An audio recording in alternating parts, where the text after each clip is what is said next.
Hello, everyone. Welcome to another lecture.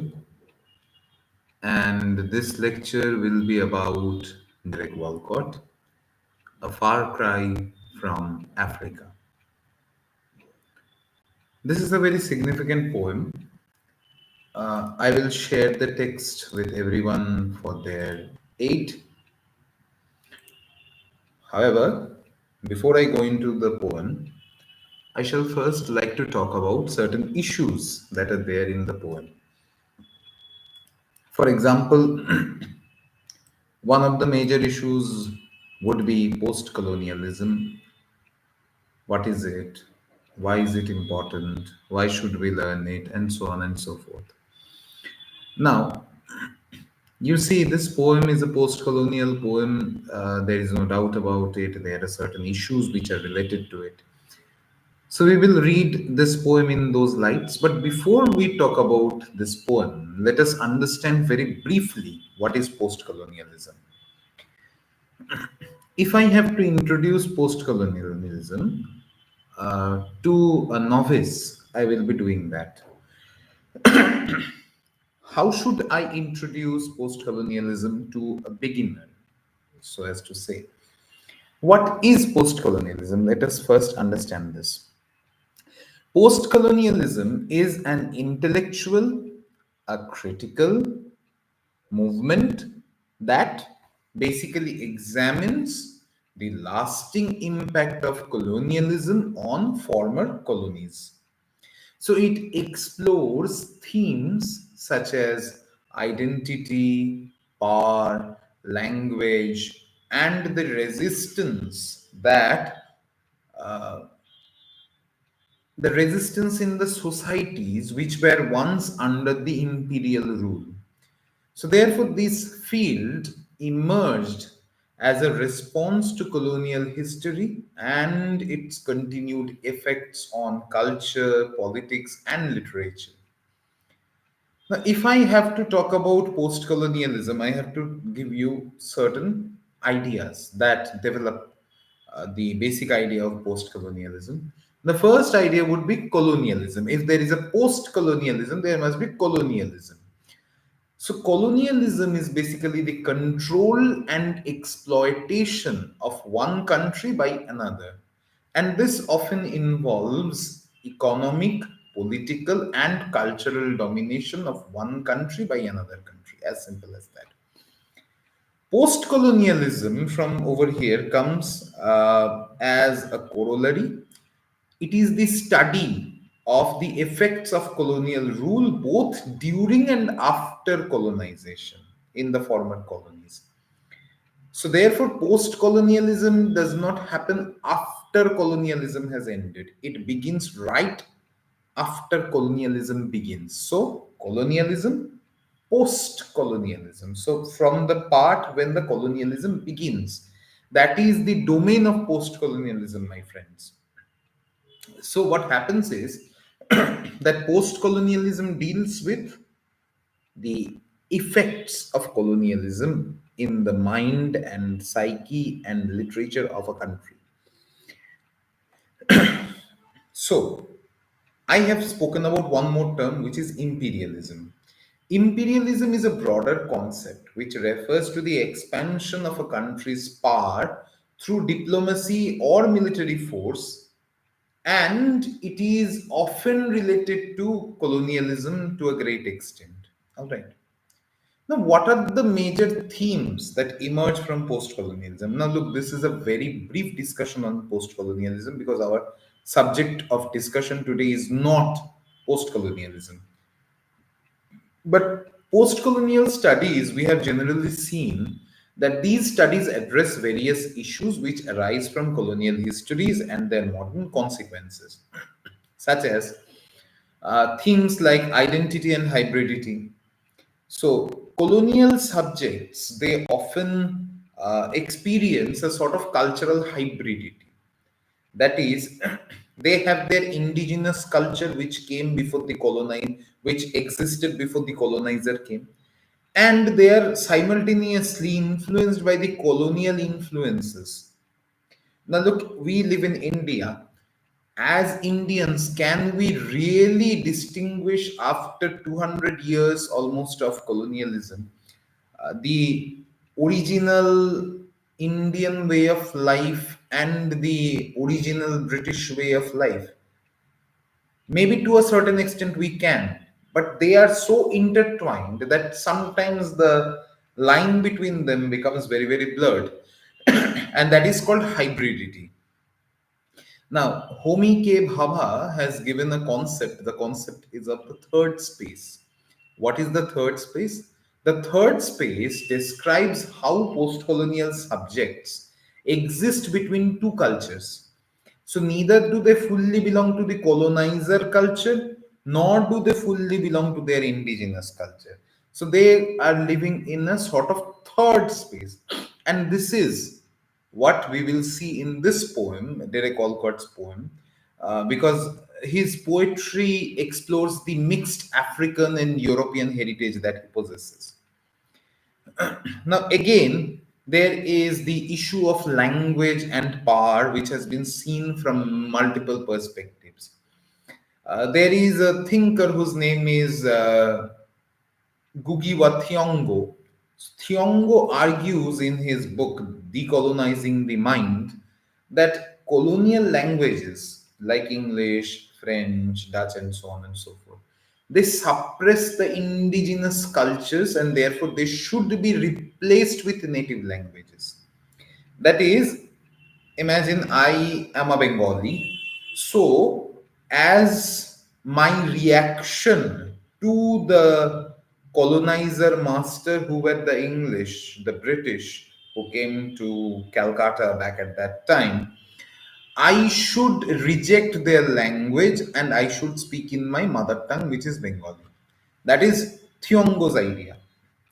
On the other hand, Chinua Achebe, he primarily believed that English could be adapted and used as a tool of resistance, at least in his earlier literature.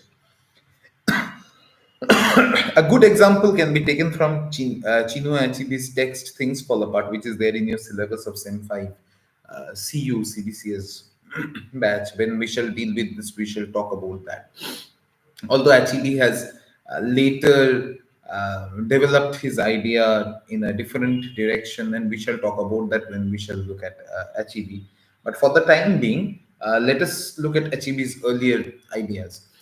So Achebe's Things Fall Apart, it critiques colonialism while using English in an Africanized way, sort of. So he has created his own English. A third idea emerges, which is of representation and Orientalism. So, the first idea that I talked about was identity and hybridity. The second idea that I talked about was language and power. The third idea that I would like to talk about is representation and Orientalism. Now, Orientalism, this idea is taken from Edward Said's book of the same title, Orientalism. It was published in 1978, if I'm not wrong. This book argues that the West created a distorted image of East as exotic, as backward, as inferior. And the colonizer's perspective often dominates history, literature, and media. For example, I would I still remember I had a friend whom I met on Facebook, and this friend once asked me, he visited India in 2015, and I befriended him on Facebook. And after visiting India, Kolkata, and other places, so he came to Kolkata, he went to Delhi and some other places. After visiting all of these, he went back and he wrote to me on Messenger saying that I had always believed that India was a land of snakes and snake charmers. Where are they?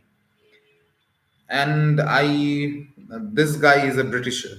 And I told him that, well, they left India in 1947. And since that day, the guy has never spoken to me. Now, the depiction of Africa and Asia in multiple literatures of that time, of the of the colonial era, you will see that in the representation of that time's literature, the way that we have been shown is horrible. Fourthly, uh, there is a sort of resistance, and there is the idea of subaltern studies.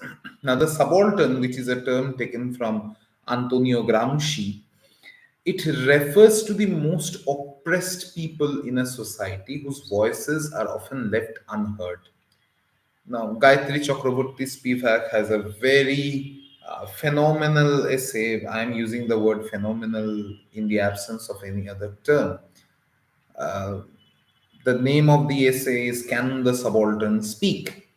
This essay questions whether marginalized people can truly express themselves in a system which is shaped by colonial power. For example, if you take the Dalit literature in India, which challenges the dominant narratives but does not find that much voice even in today's world, like it is gaining its momentum, all right, but still, compared to conventional literature, which is normative in the academic fields, you rarely find any thorough discussion on the literature anywhere nowadays.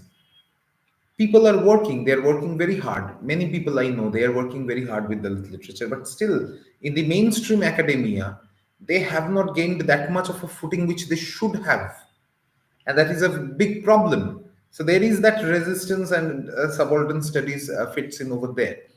And finally comes the neocolonialism and globalization. Now this is something that post-colonialism sort of hints at. So, even after gaining independence, former colonies experience economic and political control by Western powers, and this is a phenomenon called neocolonialism. Now, you will see that multinational corporations, international financial institutions like the IMF, they still continue to exert their influence on the post colonial nations. Uh, for example, you'll see that there was a sort of economic dependence of African nations on former colonial rulers for quite some time. So that is a major reference to that as well. Now there have been multiple major post-colonial writers and thinkers like Franz Fanon. Fanon's key work would be *The Wretched of the Earth*, *Black Skin, White Mask*. You can read them if you are interested. So in *The Wretched of the Earth*, he talks about the psychological impact of colonialism, the violence, the use of violence as a means of decolonization. Obviously, there is Edward Said, whose book I have already referred to as Orientalism, which is a critique of the Western representation of the East. Then there is Gugiwa Thiong'o, whose book Decolonizing the Mind is very interesting, where he uses language, where he refers to language as a tool of colonization. Chinua Achebe's book Things Fall Apart is a fundamental book which talks about African identity and colonial resistance. You can read other books by Indian authors as well, where you find several references to colonial ideas. Then Homike Bhava is there, The Location of Culture, which was published in 1994, which talks about hybridity and post-colonial identity. And finally comes Gayatri Chakraborty Spivak's book, her essay, Can the Subaltern Speak, which was published in 1988, which talks about the silence of the marginalized voices.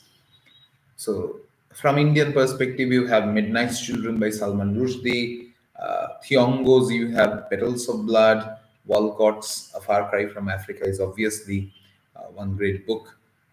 Then you have Things Fall Apart by Chinua Achebe, and so on and so forth. There are multiple good books. Now, if we ask a very fundamental question as a beginner, that, sir, why should I read post colonial studies? Why should we study post colonialism?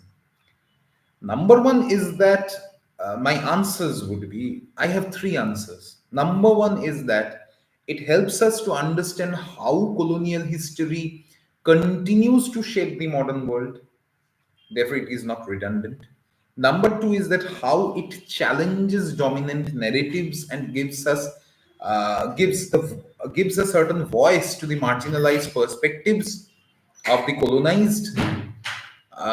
And number three is that how it explores the complex relationships between language, identity, and power. Like in Indian context, look, time was measured very differently. We had the idea of a prahar, we had the idea of a dand, we had the idea of a shan. We did not have an idea of hour, minute, seconds, but now these have been incorporated into our very basic idea of even telling the time, right? So our entire idea of time has changed. Earlier we had a dand, we had a prahar, we had a shan, we had a muhurt. Now the basic idea of even how you tell time has changed. So look how much our concepts of the world change with post-colonial studies. These things get unraveled. So with that in mind, I shall not delve further into post-colonial studies because then I'll be delving into that only and not talking about a far cry from Africa. So let's get into A Far Cry from Africa by Derek Walcott. You see, this poem was written in response to a certain uprising, which is called the Mau Mau Uprising in Kenya, which took place between 1952 and 1960. Now, this was a very violent conflict between the Walcott's native people who are called the Kikuyu tribe. So it was between the Kikuyu tribe and the British colonial government in Africa. And this uprising was a key event in the decolonizing process of Africa. And it was marked by a sort of brutal, retaliatory tactics from both sides, with British forces and loyalist Africans trying to suppress the Mau Mau rebels with severe violence. Now, Walcott, who was born in St. Lucia in 1930, was of mixed African and European heritage, and his works often grapple with the tension of colonial history, his racial identity, and the burdens of his post colonial inheritance. And this poem also reflects his internal struggle as a Caribbean writer of African descent who writes in English, which is the language of colonial oppression. Therefore, the title becomes very significant, A Far Cry from Africa, which suggests both physical and emotional distance, and it captures the speaker's sense of exile and his moral conflict which he suffers. Now, let us read the poem. A wind is ruffling the tawny pelt of Africa, Kikuyu, quick as flies, batten upon the bloodstreams of the veldt. Corpses are scattered through a paradise. The wind over here symbolizes change and turbulence, and it unsettles the tawny pelt of Africa. The tawny pelt is a metaphor. It is a metaphor for the land, which suggests that Africa is now like a wounded animal. Pelt means a sort of skin, and the tawny is a color. So it talks about the dry grass. So the tawny pelt refers to the wounded skin of Africa, sort of. The Kikuyu, the ethnic group leading the Mau Mau rebellion, are over here compared to flies. And this implies a sort of scavenging and parasitic violence. And look, Walcott uses a very interesting idea, batten upon. The expression batten upon suggests a sort of feeding aggressively on blood, which evokes the brutality of war. So look, Kikuyu, quick as flies, batten upon the bloodstreams of the veldt. They are the sons, they are the daughters of the veldt. Veldt is the land, the grassy land of Africa, and they are the sons and daughters of the veldt, and they batten upon the bloodstreams of the world. And then look, the next line comes as a shock. Corpses are scattered through a paradise. This expression juxtaposes violence with Africa's natural beauty, which highlights a tragic destruction of an idealized homeland. And then look, Walcott proceeds. Only the worm, kernel of carrion, cries, waste no compassion on these separate dead. So look, the worm is a decomposer. A worm is one of those vermins of the land which decomposes every dead being.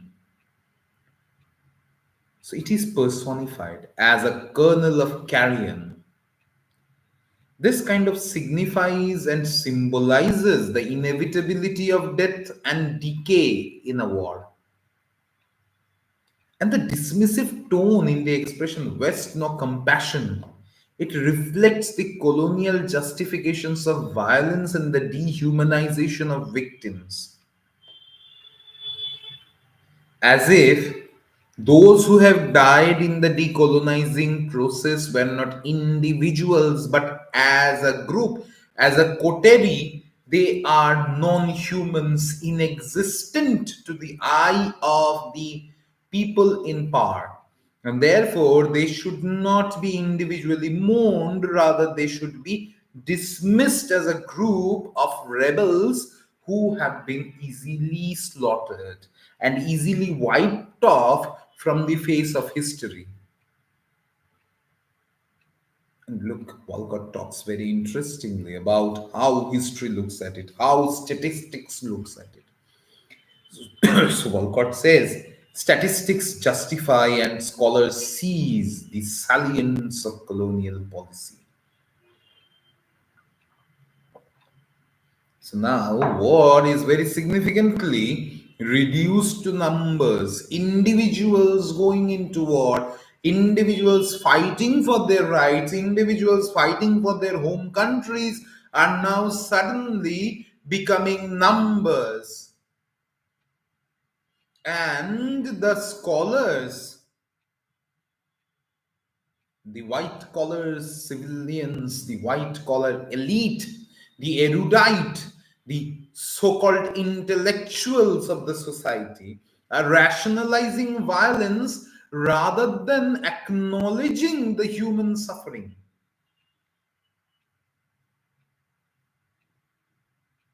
And look, what are they rationalizing? What are they justifying? The salience of colonial policy. Salience might mean the salient features, and salience might also refer to the military strongholds of colonial policy, which suggests that the strategic framing of violence by intellectual elites. If you read George Orwell's 1984, there you will see how propaganda is fed to the people to create a sort of narrative. You see, whenever a battle or a war is going on, is raging on between two countries, both of the countries try to manipulate the facts to such an extent as if to show that the war is going on in their in their own favor.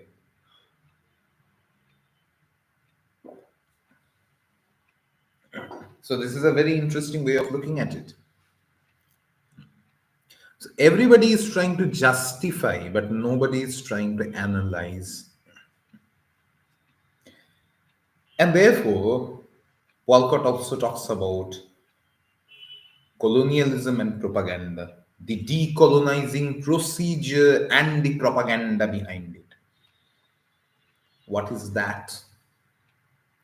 To the white child hacked in bed, to savages expendable as Jews.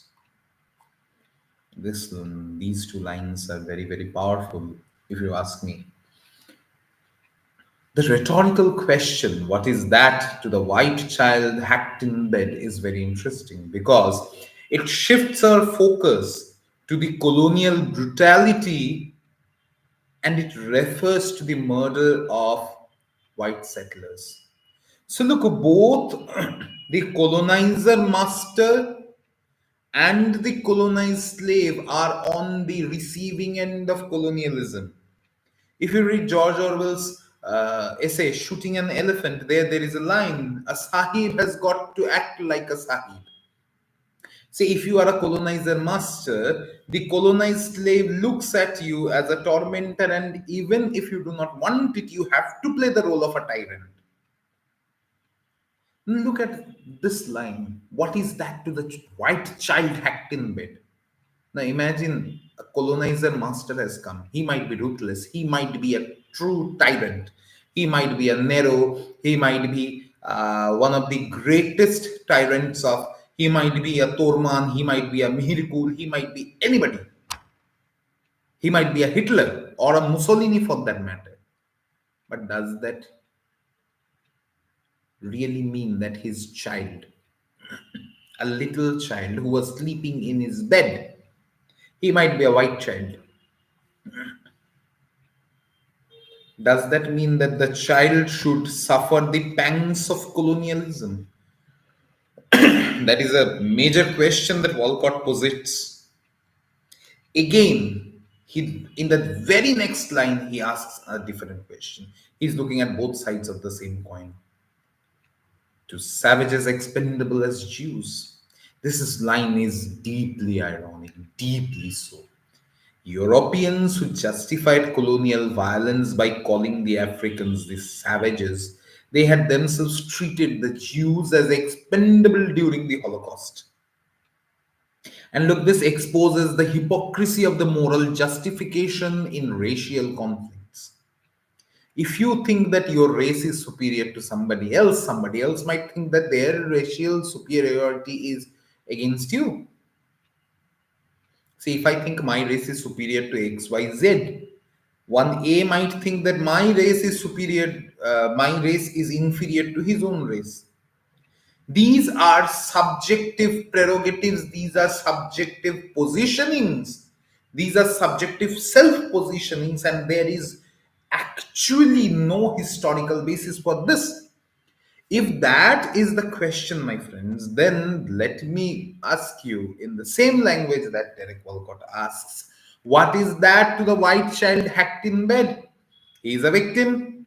Despite having a white identity, despite having a colonizer identity, he was still hacked in bed, and he's a child, he's an innocent, he is a victim of colonialism.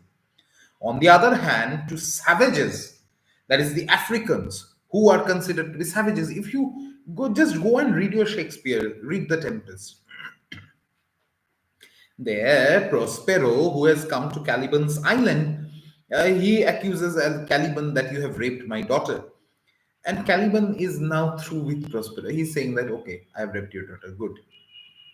Great, I have raped your daughter.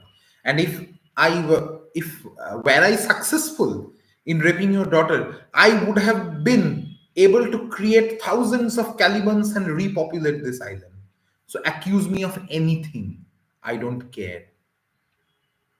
And Prospero says, how dare you speak to me like that? You used to speak gibberish. I gave you language. And Caliban says, yes, you gave me language, and my benefit on it is that now I can curse you. So earlier, if I cursed you in my mother tongue, you would not have understood. Now I can curse you in your language. So it reminds us of that old Aesop's fable story. Oh, it was not of the little lamb and the wolf. Oh, it was not you, it was your father who cursed me 1 year ago. So that is the kind of idea that is being posited over here. That is the kind of justification that you get in such discussions and in such discourses. Now, let us further proceed. So, look, colonialism is an idea which has suffering on both sides, which has victims on both sides. Nobody wins in a colonial situation. The victories might be temporary, but the losses are permanent. So let's proceed. Threshed out by beaters, the long rushes break. In a white dust of ibises, whose cries have wailed since civilization's dawn, from the parched river or beast teeming plain. This is a very interesting idea, and when I look at these lines, I am already thinking about the National Geographic Channel programs or the Discovery Channel programs. So look, there is an imagery of hunting. Okay, but this imagery of hunting is not that easy. It is not that flat as an imagery. It contains a dual level. So threshed out by beaters, the beaters who are flushing out their game, their hunt, their prey. The beaters are threshing the long grass to make their prey escape. So threshed by beaters, the long rushes break in a white dust of abysses. So this imagery of beaters flushing out their game metaphorically depicts the violence of war. And then look what Walcott says. In a white dust of abysses, this evokes the purity and ancient history because ibises were sacred in Egyptian culture, and this connects the African history to civilization's dawn. And they are reeling from the parched river or beast teeming plain. So this talks about the natural beauty and bounty of Africa, so as to say. And then look, he very interestingly talks about something else. The violence of beast on beast is read as natural law, but upright man seeks his divinity by inflicting pain. Then look, the violence of beast on beast is read as natural law. This is the direct reference to Alfred Lord Tennyson's poem In Memoriam, where he is asking a very vital question: is nature red in tooth and claw? This is a direct reference to that poem in Memoriam. But here, there is a long line of ideas that is there. Like if you look at Ted Hughes and his ideas about animal imagery, Hughes always looks at animal aggression as vitality.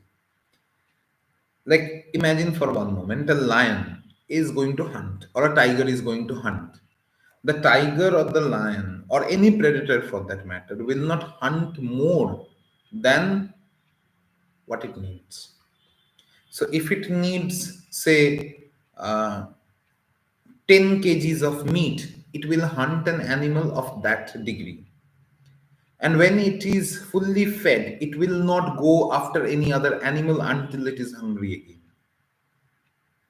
So, in the animal kingdom, any hunt or any act of aggression is either for sustenance or a sign of vitality. So, it is for either dominance or for sustenance. So, it is a marker of vitality. But in the case of human beings, it is always violence. A tiger will not eat another tiger, but a human being will always be at the throats of another human being whenever we get the chance. So he very interestingly contrasts the idea of animals fighting for survival and human beings justifying violence through ideological or moral superiority. And look, he says, man seeks his divinity by inflicting pain. So, this idea of seeking divinity, it critiques the self-righteousness of colonial rulers and their rationalization of oppression. And then look, he continues the idea. Delirious as these worried beasts, his wars dance to the tightened carcass of a drum. So the idea of delirium is very interesting because delirious over here suggests both confusion and intoxication with war. And the carcass of a drum is it wildly and it vividly links music to death, portraying war as ritualistic and inescapable. You will see that whenever there is a war going on, there is usually drum beat, etc., etc. So that is also there. So you need to charge a human being to that mental state where he will wage war on his fellows or against his fellows. And music plays a major role in that. So the drum beats, etc. So as if this is the music of violence. And therefore he talks about the dance of destruction, dance to the dightened carcass of a drum. While he calls courage still that native dread of the white peace contracted by the dead. Therefore, war is always falsely glorified as courage. But the reality is that peace comes only at the cost of widespread death in its wake. And white peace is a very interesting idea. This idea has deep colonial overtones because here peace is imposed by white rulers and it is achieved through massacres. So, this is a very significant idea white peace. So, the white man coming in peace is a sort of an oxymoron in itself. So, let's read the third and final stanza, which is a very significant stanza. So, let's read. Again, brutish necessity wipes its hand upon the napkin of a dirty cause. Again, a waste of our compassion, as with Spain, the gorilla wrestles with the Superman. Brutish necessity suggests that violence is inevitable, but again, by calling it brutish, he calls it immoral.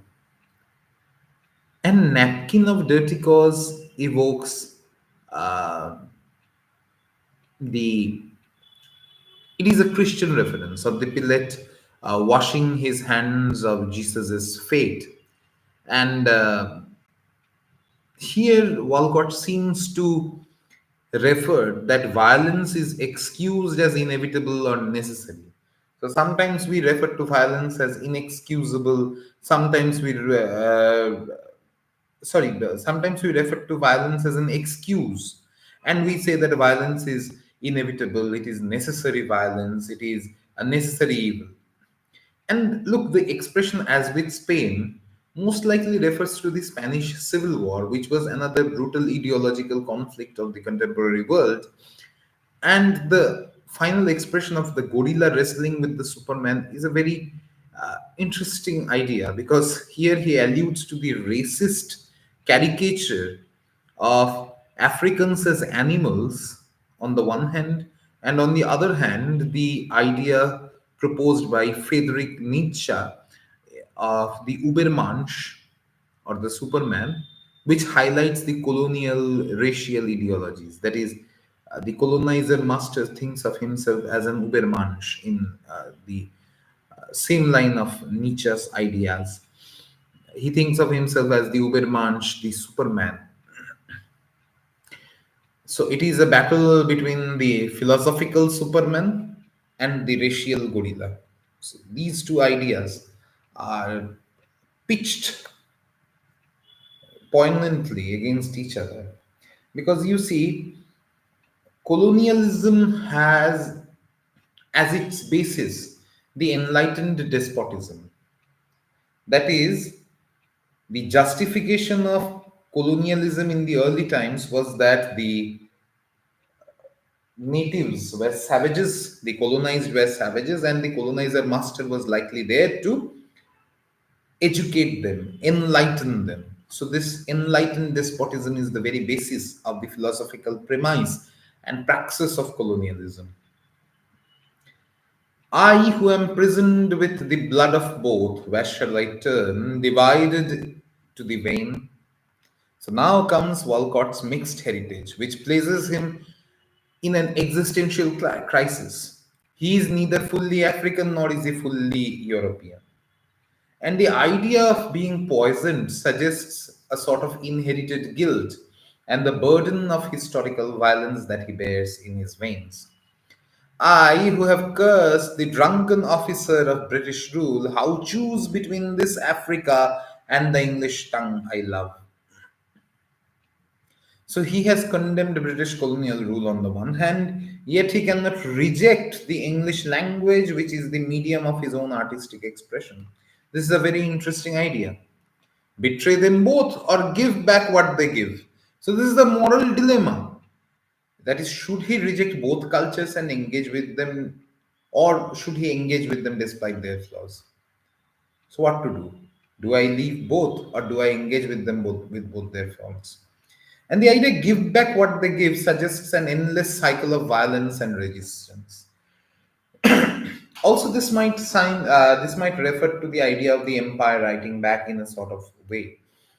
Uh, so both ideas are there. How can I face such slaughter and be cool? How can I turn from Africa and live? Now, this is a rhetorical question which expresses emotional turmoil. That is, the speaker cannot remain indifferent or remain detached. And turn from Africa could mean abandoning his heritage or ignoring its suffering. So, how can I remain calm and cool when my motherland or when my native country is facing such a turmoil? Or how can I reject my native country and support the colonizer?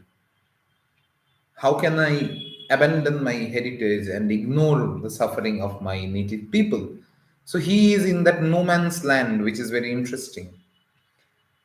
Now, look, Edward Said, in his book Culture and Imperialism, which was published most probably in 1993, if I'm not wrong, he reads Walcott's works as emblematic of the post colonial dilemma. So he's in a dilemma. What kind of a dilemma? A dilemma where the writer navigates between colonial inheritance and the assertion of native identity. Again, Helen Tiffin, in Post-Colonial Literatures and Counter Discourse. This is a book published by Routledge in 1987. There, Tiffin argues that Walcott's poetry embodies a sort of creolization. What is creolization? She says that where African and European cultural influences create a unique Caribbean voice. So he is neither completely African nor completely European. He's a Creole, he's a mixture. And Kamau Braithwaite, in History of the Voice, the development of nation language in Anglophone Caribbean poetry, in this, Kamau Braithwaite contrasts Walcott's engagement with colonial history with a more radical Africa centered perspective. And Braithwaite sees A Far Cry from Africa as a poem of ambivalence rather than outright resistance. So, this is a very interesting perspective. Now, the question arises with the last stanza about Walcott's dilemma of language, Walcott's dilemma of stance. And you see, Walcott's Far Cry from Africa represents a profound linguistic and cultural dilemma because the poet struggles with his attachment to the English language. He says, the English tongue I love. And he also acknowledges its historical association with colonial oppression. Now, therefore, the poet is conflicted in his position, but this conflict has been, it can be analyzed from multiple perspectives in the colonial context, in the post colonial context. You see, Gugiwa Thiongo, in his book Decolonizing the Mind, which was published in 1986, here Thiongo famously argues that language is the primary career of culture, and therefore using English perpetuates colonial domination. So if I'm using the language of the master race, of the colonizer race, then I am continuing, perpetuating the colonial domination, a sort of colonial hangover. So Thiongo asserts that writing in the colonizer's language alienates the African writers from their indigenous traditions, and it reinforces sort of neocolonial structures. Now, seen from this perspective, we can critique Walcott's resistance to abandon English as an act of complicity with colonial legacies. Because Walcott suffers from an internal conflict. He writes, "How choose between this Africa and the English tongue I love?" So, this can easily be seen by Thiongo as a failure to fully decolonize the mind. And Thiongo himself transitioned from writing in English to the native Gikuyu, and he believed that linguistic independence was essential for true cultural liberation. So he would argue that Walcott's love for English, despite its oppressive history, ultimately maintains colonial power structures. However, we can counter Walcott as a Caribbean poet does not share the same linguistic landscape as Thiongo does. Just All right. So, therefore, what happens is that the contexts are different.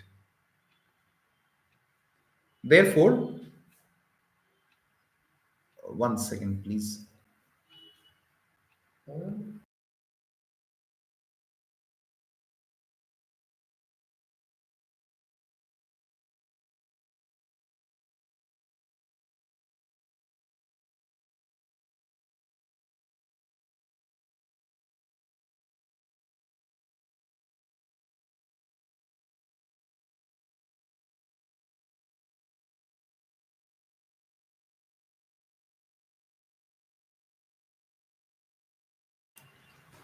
Yeah, sorry for the interruption.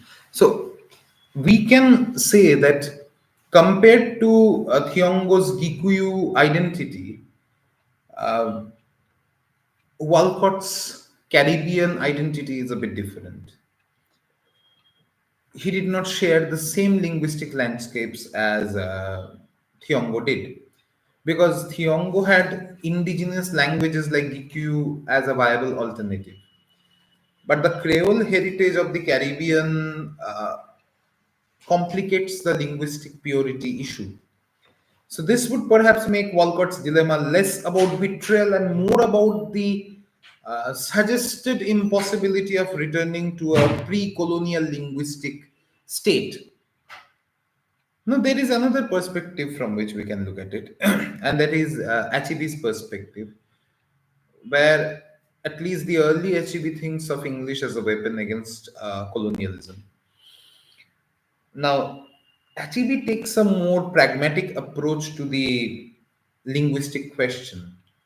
In The African Writer and the English Language, which was published in 1965, Achibi asserts that English can be appropriated by African writers to challenge the colonial narratives. And he argues in this text that the African writer should aim to use English in a way that brings out his African experience without distorting or compromising it. So, therefore, you see, Achibi would likely sympathize with Walcott's linguistic dilemma, but ultimately defend his right to use English. Achibi might suggest that Walcott's hybrid identity allows him to subvert colonial history from within and turn English into a weapon against its own history of oppression. So, if we look at Achibi's approach, that would validate Walcott's use of English, provided that it serves to amplify the post colonial perspectives rather than uphold imperial ideologies. However, then comes the question of the degree and depth of ambivalence that Walcott possesses. While Achibi advocates for Africanizing English, Walcott seems rather paralyzed by the linguistic and cultural contradiction, rather than actively transforming English into an anti colonial medium. So Achebe might argue that Walcott's hesitancy represents a lingering colonial psychological burden rather than a fully realized post colonial strategy. And when I am saying Achebe might argue, or this guy might argue, or that guy might argue, I am reading Walcott's poem from their perspectives. Now comes Homike Bhabha. Since I have already mentioned these names, so I am reading this poem from their perspectives. Okay. Bhava's concept of hybridity comes in the text The Location of Culture, which was published in 1994. This provides another lens through which we can examine Walcott's linguistic struggles. Bhabha argues that colonial encounters produce a third space where cultural identities are neither wholly indigenous nor entirely colonial, but a negotiation of both. So, from Bhaba's perspective, we can look at Walcott's dilemma as not necessarily a weakness, but as an inevitable condition of post colonial identity. So, now we shall see that his poetry embodies the ambivalence of post colonial subjects who exist in a liminal space between tradition and colonial modernity. So when Walcott says, I who am poisoned with the blood of both, this encapsulates this hybridity. That is, he is both an African and both a European, and neither an African and neither the European. So Walcott does not fully belong to either Africa or Europe, and his linguistic identity therefore reflects this tension. So rather than seeing this as a betrayal to his roots or as a strategy, as Achebe often looks at it, Bhabha would argue that Walcott's linguistic conflict exemplifies the in betweenness, sort of, that defines post colonial subjectivity. And if we look at a far cry from Africa in this way, then we shall see that it is not about choosing between English and African language, but about recognizing that colonial history has made such choices impossible. Then we move on to another idea, which is given by Franz Fanon, which is which is about the psychological dimension of language. Fanon has a very interesting book, and I would urge you to read it if you can. The name of the book is Black Skin, White Masks. It was published in 1952. This explores the psychological consequences of colonial language. And in this text, Fanon argues that speaking the colonizer's tongue leads to a form of self alienation, so as to say. Now, when Walcott writes, How choose between this Africa and the English tongue I love, this mirrors Fanner's notion of the divided self. So, seen from this perspective, Walcott's internal strife can be seen as a manifestation of his colonial alienation, wherein the colonized subject internalizes the cultural superiority of the colonizer. That is, his black skin remains, but he has already donned a white mask. Now, while Walcott does not explicitly express self hatred, his crisis of language does reflect a deeper colonial wound. And seen from Fanon's perspective, there is a hint that Walcott's ambivalence is not just about language, but about the the effects of colonial history on identity formation. And finally, we would look at this from the perspective of language and imperial narratives, which is an idea given by Edward Said. In Culture and Imperialism, which was published in 1993, Said explores how language functions as an instrument of imperial control. So Said would look at Walcott's use of English as a part of a larger colonial legacy, but seen from his perspective, even he would not necessarily advocate abandoning it. Instead, Said basically emphasizes strategic resistance, that is, using colonial languages to challenge imperial narratives from within. So, seen from this perspective, we can easily say that Walcott's work destabilizes colonial discourse by exposing its contradictions. For example, let me develop on this. For example, the poem ironically juxtaposes the European atrocities such as the Holocaust with colonial violence, and this challenges the very premise of the Western moral superiority. So, by writing in English yet critiquing its legacy, Walcott engages in what Said would call the contractual reading or the contrapuntal reading, so as to say. The contrapuntal reading is a very interesting idea where the colonized subject writes back to the empire. So, therefore, you see, we can have a spectrum of colonial reactions where Thiongo would criticize Walcott for remaining trapped in the colonizer's language and advocate for linguistic decolonization. Achebe would defend Walcott's use of English, arguing that it can be reclaimed as a tool of an anti colonial resistance. Bhabha would see Walcott's ambivalence as an inevitable product of post colonial hybridity where where cultural identities are fluid and negotiated. Fanon would interpret Walcott's linguistic dilemma as a psychological symptom of colonial alienation, and Said would view Walcott's use of English as a contrapuntal strategy, that is, writing the master's language while subverting its imperial authority. So ultimately, what we'll have to see is that Walcott's poem exemplifies the enduring complexity of post colonial identity, where language is both a burden and the medium for artistic expression. So his crisis is not just a personal crisis, but it is emblematic of a larger struggle within post colonial discourse, that is, whether to reject, reclaim, or transform the language of the empire, that remains the question. So, with this, we will end this discussion. Thank you so much. Hope to see you again next time. Good night.